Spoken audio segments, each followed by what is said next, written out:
more can I say? Top Billin.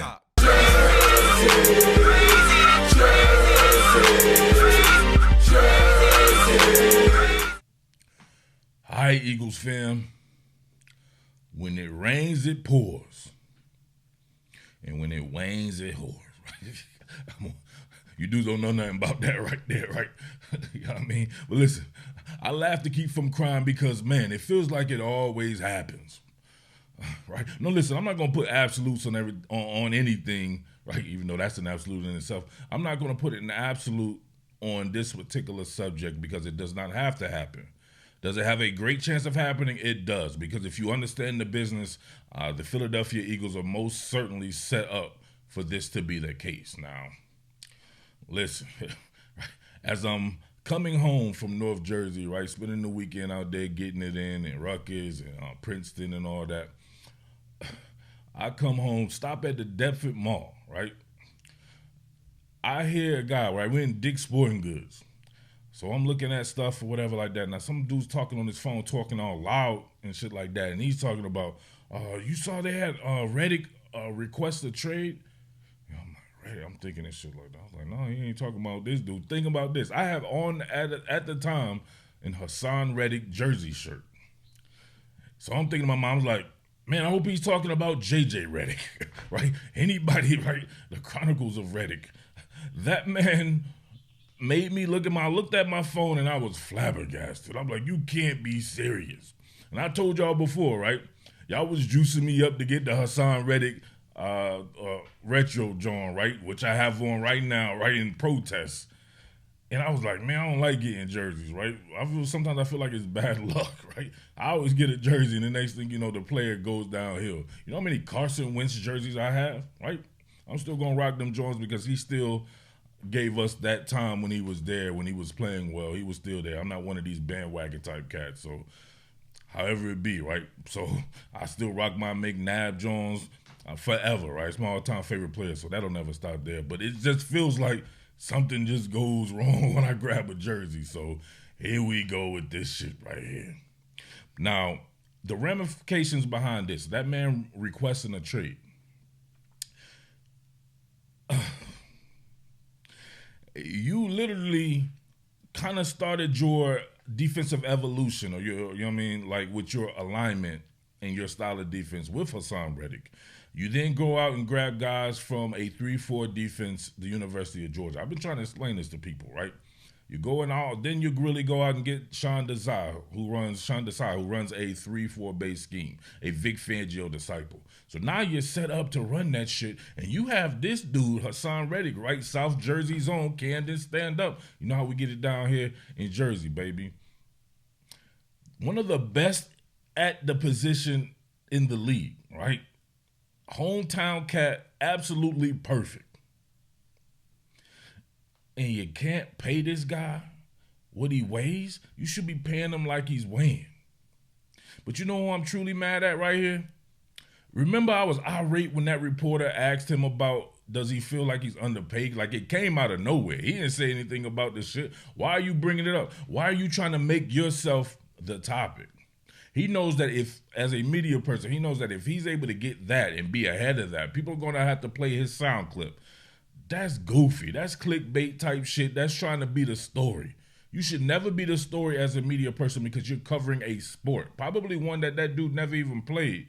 So, right, so trying to make himself a name by bringing something like that up. That's not to say that anything, it's not to say that anything would be different, obviously, because the guy needs to be paid, and he should be paid. Everybody out there, stop all this hometown discount shit and all that. Even when you talk about Philly Flyer DeAndre Swift, it's a business. Would you want to do work in your company or whomever you work for, and then just before they be like, hey, you already live here, man, won't you take less money than what somebody else would give you to do the same job? It wouldn't happen. Most of you guys would be like, you know what, I'm out of here, right? Same deal. Stop putting sports players on a different playing field. Stop putting them on a pedestal. They're human beings as well. They want to be compensated for the type of work that they do. So Haason Reddick deserves that. You go out and draft someone in the first round at his position. Someone that people, right, Nah, it wasn't me, right? Some of these people out here were saying like Nolan Smith was Haason Reddick and all this. I didn't see it, right? Way different type of production in college. I think a different type of skill set. But we shall see how that goes on. But you did draft him in the first round. So only way to really see what he is or see what he can be in the future is for him to play. Haason Reddick is blocking him from playing because they do. If you put them on the field or you put everybody out, he would be Haason Reddick's backup because he does have a similar size to him. He does have similar athleticism to him. So that would be his backup. He needs to play. There's no doubt about that. You put a first-round pick on this guy, it is what it is. Josh Sweat. Now I believe he has a voidable year next year. So he could be on a contract at a lower amount. I'm not sure if it's a player option or a team option. More than likely a team option. So maybe he's gone as well. I would have to think that that's somebody you would keep. You want to keep a veteran. But if you don't want to allocate all that money at edge, you want to get younger, then that's something that I understand because you drafted someone in the first round. Maybe you want to go out and get a cheaper veteran. You want to get another guy in the draft. You feel like Josh Sweat is the guy that you've groomed since obviously you drafted him. Maybe he's the guy you want to give money to, not going to command as much money as Haason Reddick, and then you move with Nolan Smith and another young guy, maybe BG, Brandon Graham for a year, and then maybe you draft multiple players there. So all different ways you can go on about that. We're going to act as though right now that Haason Reddick will not be there. So who is somebody that they can get that could be an immediate impact, right? And we'll assume that Josh Sweat is still there since he's on the contract, right? Signed on the contract as well. So, right, it is what it is on that front as well. But that's a tough one on me there. An absolute tough one there because in a pivotal year, you're going in and you know that if shit isn't right and it went wrong really on defense there, you're fired. Absolutely done, cooked, finito, sauteed. Your boy Coach Sirianni would be up out of here. Vic Fangio, all them dudes, done, finito. So you got to hit that correctly. You got to hit the ground running. So definitely need to retain BG for a year. Sweat as well. Go ahead and whatever you got to do. Maybe you spend the first half of the season, see how he's doing until you extend him. Nolan Smith there. I got the perfect guy. I got actually two guys, and they play on the same team. You don't have to look that far. And you know I know about them because they both play for the Penn State Nittany Lions. And the first one I want to talk about is my man, Chop Robinson. Chop Robinson is a guy who I compare to Haason Reddick. He can step right in there. Chop used to play at Maryland. He's obviously from Maryland. Transferred to Penn State.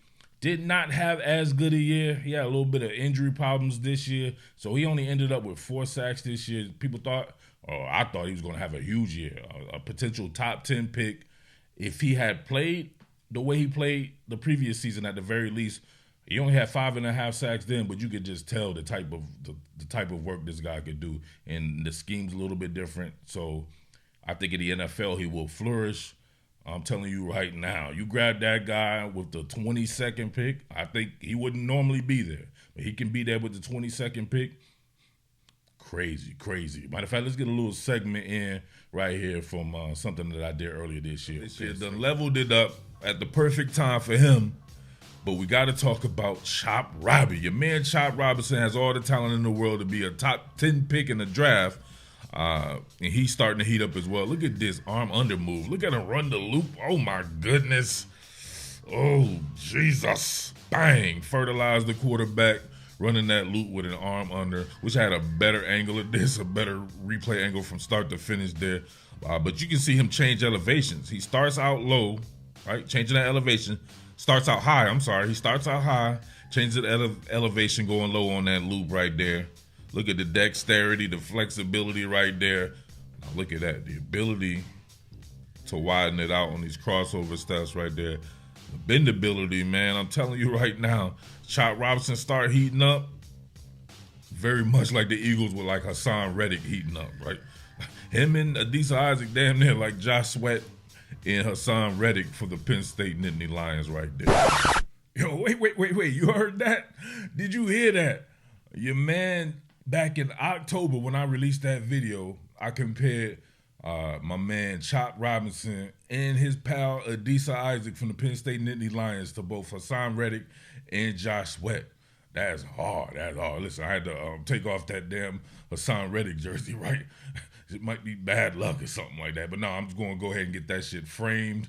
So maybe I'll run into Haason Reddick somewhere out here and get him to sign it or something. Put that bad boy in my man cave. So, you know what I mean? I ain't getting don't juice me up to get no more jerseys or no current players, right?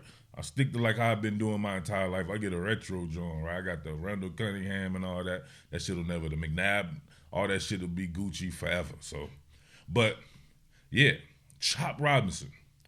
So a guy like that who didn't have as good a year but has all the talent in the world to be a top 10 pick, you plug him in right away, right? Or you plug him in with a rotation with a Nolan Smith and you be good. And Brandon Graham will be your veteran. Josh Sweat can be your anchor guy. There's several more guys. But some of these guys that I know you people are going to come here and suggest probably are going to go before the 22nd pick. So keep that in mind. When I suggest players, I keep a realistic expectations where I believe a player may be. It doesn't always have to work out that way, but you know what I mean?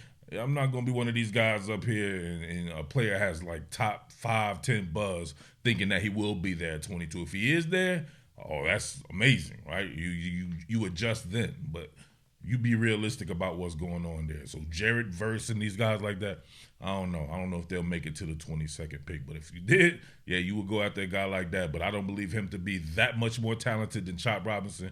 I believe him to have had a better season than Chop Robinson had. But the talent level when you get in the NFL is all equals itself out there, right? And Adisa Isaac is somebody I'll come back through. But I'll do a real film study on those guys when I start doing all the draft profiles and stuff. So we'll get to it then. But, man, I'm super irate about the Haason Reddick shit. You know what I mean? Somebody point me in the direction of that reporter. I want to shoot a fair one with that reporter for bringing that shit up to Haason Reddick, right? Real rap. So, all right. Well, let me know what you guys think about this and how you think it may play out there. Obviously, we don't know, so I want fans to be fans because you don't actually work for these teams. So stop speaking definitively on decisions that you don't make and that you're not privy to because you read news or you read Twitter or something like that, right? X, formerly known as Twitter. All right, so let me know, right? Shout outs to everybody in South Jersey, baby. I will say this, though. I was beaming from ear to ear when the damn 40 whiners, right? Got to say it like they may say it, right? The 40 whiners, when they lost in the Super Bowl, it proves to say, right? The Mama Drummers thought if they had gotten past us last year, they was going to automatically win the Super Bowl when they got a chance to play the same exact team that we played, and they lost. Haven't won since they had like 8-track, right? 8-track cassettes and shit. That's what they watched their damn team on. They had to listen to the shit in an 8-track cassette the last time they won a Super Bowl, right? MC Hammer was hot and all that shit. So watch what you say, right? Stop talking shit before you actually win a Super Bowl. Winning in the regular season, doing good in the playoffs and shit like that doesn't mean anything, baby, if you can't get that ring, all right? South Jersey stand up, the entire Jersey stand up. Shout outs to Philly, big ups to North Philly, shout outs to South Philly as always, and much love to Elkton, Maryland, the entire Delaware, baby. Christiana, Newark, Wilmington, stand up. Let's go.